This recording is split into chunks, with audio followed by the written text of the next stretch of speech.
¿Cómo está, Gustavo? ¿Todo bien? ¿Cómo te tomó lo del Papa? ¿Cómo recibiste la noticia el lunes pasado? Bueno, la verdad que yo no esperaba que fuese un desenlace tan inminente, ¿no? Mirá. Ahora, obviamente, este hombre sabía que estaba en las últimas y quiso despedirse. Como católico practicante que yo soy, lo tomo como una despedida. Hizo ese supremo esfuerzo porque se lo veía, ¿no? Sí. Se lo veía. Moribundo. Y sí, es que estaba despidiéndose de su pueblo ahí. Y así ocurrió, horas después. Horas después. ¿Qué te generó en lo emocional, digo? Más allá de que seguramente tu cabeza se puso a pensar en cómo iba a seguir esto, cómo iba a seguir la iglesia. Mirá, te voy a decir algo poco cristiano. Me dio mucha bronca lo que sucedió a partir de la muerte, sobre todo en la Argentina. Ese maniqueísmo, esa cosa de pretender seguir tironeándolo, lo del Papa peronista, lo del Papa acá, del Papa allá. Es una cosa realmente mezquina, muy mezquina, y que por otra parte contradice la enormidad de reportajes en los que el propio Papa explicó su relación con la política argentina y el origen radical de su familia. Es decir, no sé en cuántos reportajes se encargó de decirlo, mucho antes de la muerte, ¿no? Uno de los reportajes que yo más pondero por el nivel es el que le hace Fontevecchia. Jorge Fontevecchia, sí. ¿No? Que se está repitiendo mucho. Sí. Ese me parece muy serio porque él es un tipo de nivel intelectual. Claro. Al lado de otros reportajes que le han hecho con motivo de los 10 años, me parece que ese se destaca y más o menos pone las cosas en su lugar. Ahora, que me perdonen los porteños, ¿no? Pero esta cosa de... Los porteños tienen eso de pariente pobre, que quieren sentirse europeos a todo cueste lo que cueste. Entonces, esta era una ocasión de sentirse también en el mundo, si nosotros somos importantes en el mundo. No somos importantes para nada. El Papa Bergoglio nació en la Argentina, de una larga prosapia italiana. Sí, hijo de italianos, directo. Así que, o sea que tenía una formación, ¿cómo poder decirlo? Idiosincrática europea, porque para era una familia italiana. Hablaba italiano. Y no, claro, no era raro de que como italianos que eran venidos a principios del siglo XX adhirieran al radicalismo. Claro. Es lo más natural. Incluso no había peronismo. No había peronismo. Entonces, de allí todo lo demás, lo que se dice, bueno, ya será el tiempo que empiece a tomar distancia para analizarlo, la incidencia que tuvo en la Argentina. Yo siempre pensé que no iba a venir a la Argentina porque no están dadas las condiciones espirituales. No están dadas para que venga, para que lo tironeen, le hacen decir cosas. Es un desastre, ¿no? Esto sí, si a Macri le sonrió y a Cristina le abrazó, eso es el más perfecto desconocimiento de lo que implica ser el jefe de una iglesia del tamaño y de la proyección de la católica. Suele ocurrir, ¿no? Que después de muertos uno empieza a valorar a tal o a cual. Creo que va a pasar eso con la Argentina, que ha sido muy ingrata con el Papa, porque hoy nos estamos dando cuenta del enorme legado que dejó en el mundo entero. No podemos pensarnos como el ombligo, sino mirar más allá. El mundo entero tu observación es muy atinada, Es la reacción del mundo que no le importa si el Papa era peronista. Exacto. O era radical o era lo que fuera. O sea, lo valoró por la significancia de su investidura. Era el Papa. Ahora, creo que también estamos pasando por la etapa de la sobrevaloración del muerto, que es típica, es típica. Se lo sobrevalora. Después vendrá el tiempo en que más tranquilamente se empiece a hacer el balance de su papado, que yo creo que va a tener cosas más positivas que negativas. Y las negativas van por el lado de lo que no pudo hacer, claro, y se comprometió a hacer. Por ahí va. ¿Qué cosas le faltaron hacer al Papa Francisco? Y una de las cosas más delicadas, que incluso se dice que era lo que le había requerido el Papa emérito Benedicto XVI, cuando se da cuenta que no tenía fuerza ni temple para enfrentar la reforma de la Curia Vaticana y particularmente el problema de los curas abusadores. Ahí es donde tira la esponja Benedicto, y yo creo que Francisco ha demostrado carácter, ha demostrado poder de mando y que no se iba a asustar por esos temas. Pero esa es una parte, de la complejidad que implica el manejo de la Iglesia Católica en este tiempo. Ustedes vean que los sectores conservadores de la Iglesia apuntan más hacia el lado de lo teológico, de lo litúrgico, de lo evangélico. Bueno, pero en eso no pueden desconocer que el Papa decidió sacarla a la Iglesia a la calle. Y ese fue el motivo principal porque llega al papado. Y esto ya está conocido, está analizado. Al Papa lo habilita ser un candidato papabile el documento de Aparecida en la reunión del CELAN en Brasil, porque él fue uno de sus redactores. Y lo que él dice, mejor dicho, lo que dice ese documento, que fue una elaboración colectiva, pero con una fuerte impronta de Bergoglio, después se trasunta en su encíclica Fratelli Tutti, en la anterior, el Evangelium, no me sale el Evangelium Gaudium, algo así, donde él habla de la iglesia en salida, que hay que salir a pastorear. Bueno, esto es mucho más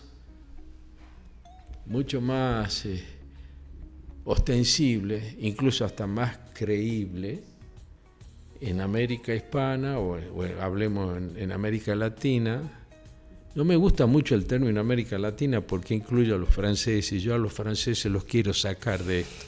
No tiene nada que ver con la América Hispana o Iberoamericana. En África y en Asia.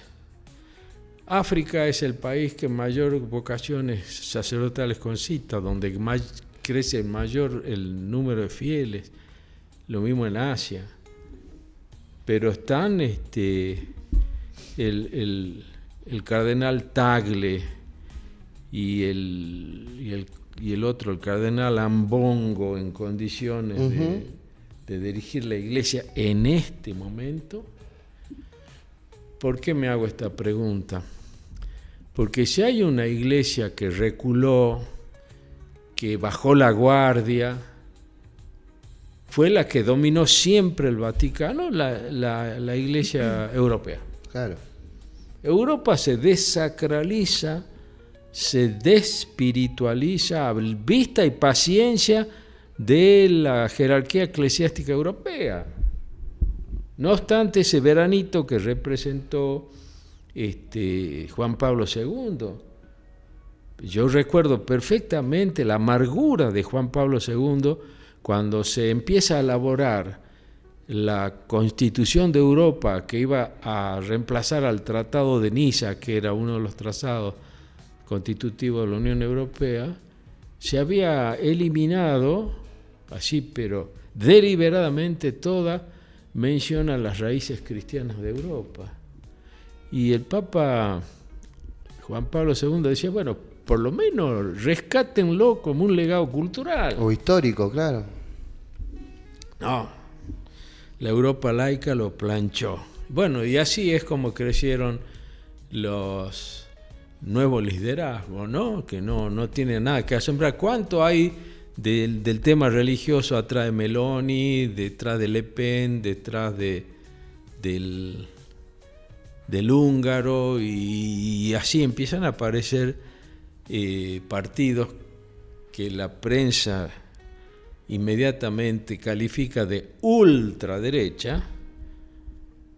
¿Cuánto tienen de reivindicación de la espiritualidad cristiana de Europa?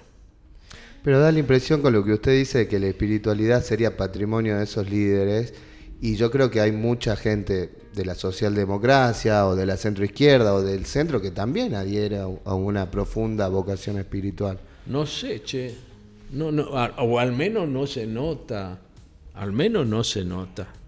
Si vos analizás lo que pasa en Francia o España, que son dos países latinos, no. Ahí hay una persistente persecución de todo lo que sea religión, particularmente católica. ¿Cómo persecución? Sí, persecución. ¿A quién persiguen? ¿A los cristianos? A todo lo que tenga posibilidad de exhibir un crucifijo en un lugar público, en una escuela. ¿Eso no es persecución? Acá no se intentó. Yo no sé si veo persecución en eso. En todo caso, defender la laicidad o la secularidad de los estados, pero igual entiendo el punto, pero me parece que regalarle que la espiritualidad es patrimonio de la derecha me parece ser muy generoso. No, yo creo. De hecho, esa espiritualidad está fomentando otros movimientos evangélicos a lo largo del mundo diferentes al catolicismo. No, ahí te concedo la razón, y tal vez yo no me haya explicado lo suficientemente claro. Yo no estoy negando que todo aquel que esté del centro a la izquierda no tenga espiritualidad. Hay distintas formas de espiritualidad, pero el ataque a la espiritualidad cristiana, particularmente católica, es ostensible en Europa. Y eso lo notas en todo orden de la vida, repercute en el tema de la familia. Ese es otro gran tema que tiene que encarar el nuevo Papa. ¿Qué líder necesita la Iglesia? Y un tipo que yo creo que hay ciertas líneas que ha iniciado Bergoglio que no las puede dejar, porque además convengamos que nuestro Papa Francisco no ha podido hacer prácticamente nada de lo que se había propuesto a fondo. Ya hemos hablado del tema de controlar las finanzas vaticanas, pero también está la reforma de la curia. Este es un tema muy, muy espinoso, que tiene escondrijos muy oscuros, porque obviamente hay gente maligna, gente maligna. Y es un Estado, además del Vaticano, tiene la complejidad y la cantidad de personas que tiene un Estado. Entonces, eso en ese sentido. Ahora quien gobierna al Vaticano como si fuese un primer ministro es una mujer. Mirá. Todo el mundo aplaudió a Juan Pablo II. Pero cuando se habla de reformar la curia, es poner en su lugar los mecanismos que han impedido transparencia. Bien. Ahora, no solamente se trata de ese aspecto puntual doloroso, que es que una iglesia como la católica tenga funcionarios, sean o no prelados, que laven dinero, que hagan chanchullo financiero. Claro. Que hay de eso, ¿no? Claro que lo hay. Claro que lo hay. El cardenal Marcincu, otro que el Papa deja una orden para que no pase al conclave. Qué loco eso. Y se quería mandar igual. Bueno, eso te da la pauta de qué nivel de interna. No solamente eso, sino qué nivel de ¿cómo decirlo? De temporalidad. No parece que sea la sede de un poder espiritual, ¿no? Yo me mandé un chanchullo, me condenaron, pero quiero ir a elegirlo al nuevo. Sí. No, pues vos estás inhabilitado, una ficha limpia que le hicieron a ¿no? Exactamente. Bueno, pero como decía, está lo de lo de acomodar la curia vaticana, pero ¿para qué? Y acá viene lo que no se puede entender si no se es católico, para evangelizar. ¿Y dónde se evangeliza mejor? En África, en Asia y en menor medida en América Latina, donde el catolicismo está en retroceso. A lo mejor esto permita que el nivel de católico del mundo, no sé si aumente notoriamente, pero que no siga descendiendo. Bien. Es necesario. Y ni qué decir de entre las cargas que va a tener el nuevo Papa, el tema de la guerra. Que no me digan que Francisco no abrió camino, no resolvió una guerra. A mí hasta me daba aprensión verlo en esos dos banquitos, ¿no? Me daba aprensión de decir, ¿será posible que estos tipos que se han sentado en ese ámbito tan especial, tan sagrado, en ese momento del velorio de Francisco, no puedan llegar a un acuerdo? Estamos hablando de Donald Trump y Zelensky, el presidente de Ucrania. Sí. Yo creo que no.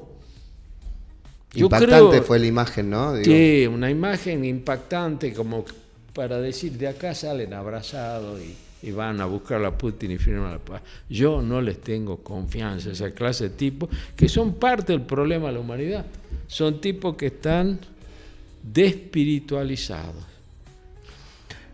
Gustavo, ¿por qué crees que es importante, más allá de que sea la religión que vos profesás, ¿por qué crees importante que sería bueno que el catolicismo, la cantidad de fieles del catolicismo no retroceda a nivel mundial en este tiempo de la humanidad?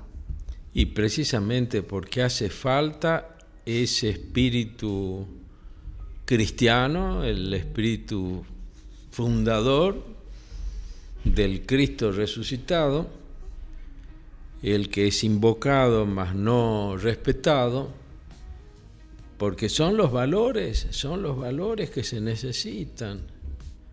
Son los valores que se necesitan. Miren, ustedes habrán sentido hablar, obviamente, de aquel famoso informe, Los límites del crecimiento.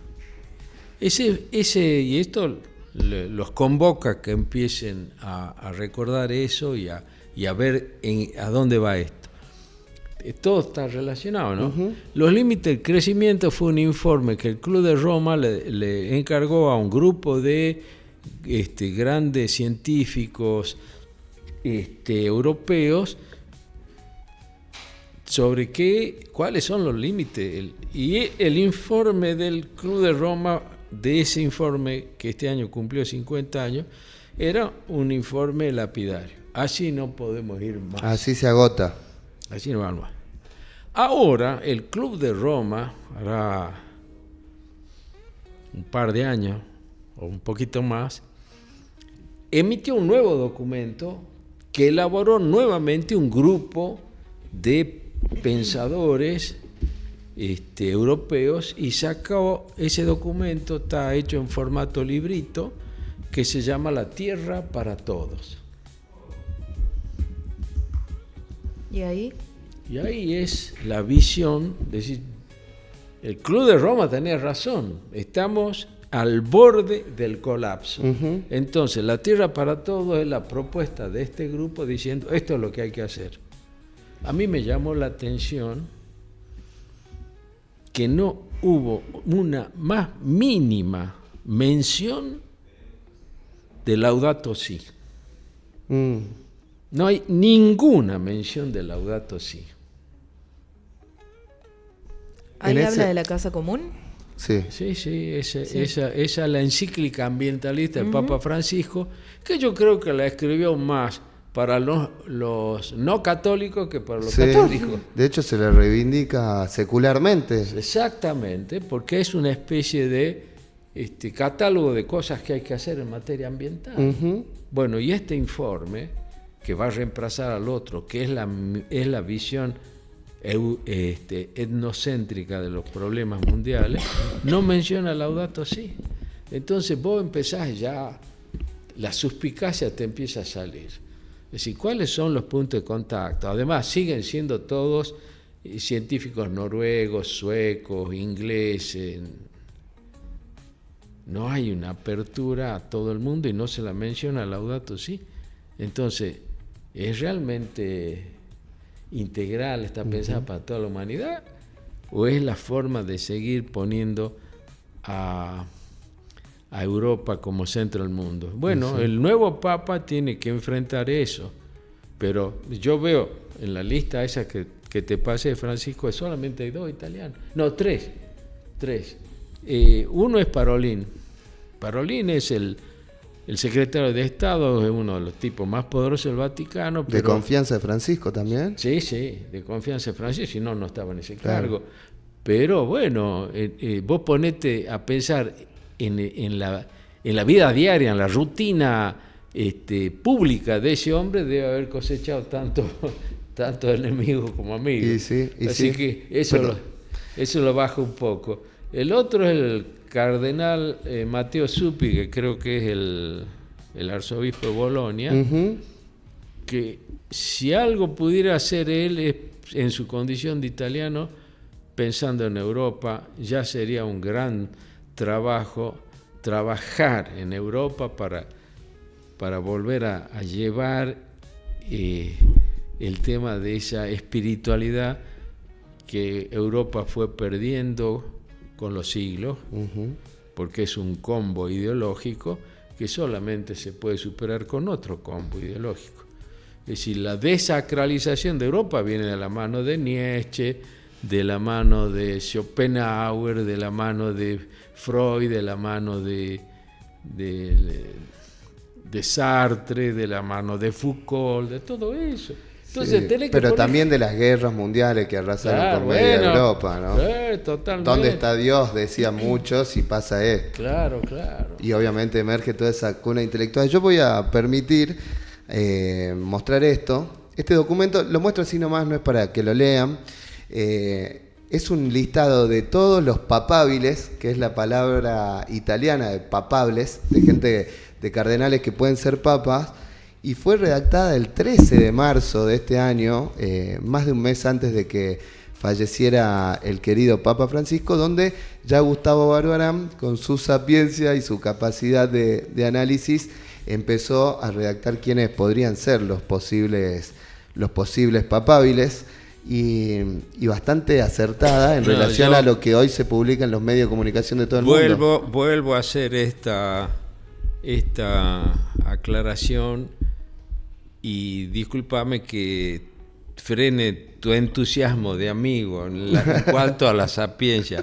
Yo me limité a leer mucho, portales de todas partes. Eso es un montón. No es poco. Bueno, no es poco, entonces es paciencia, no sapiencia. Ahí Entonces paciencia. Entonces me lo mencionan acá, me lo mencionan tantas veces, lo pongo en la lista.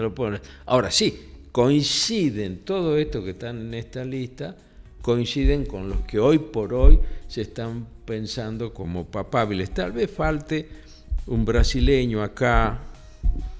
Profe, nos pasamos el tiempo que habíamos acordado con usted antes del aire. Perdón. Pero lo comprometemos a que si tiene ganas siga puliendo esa lista. Dice que faltan algunos.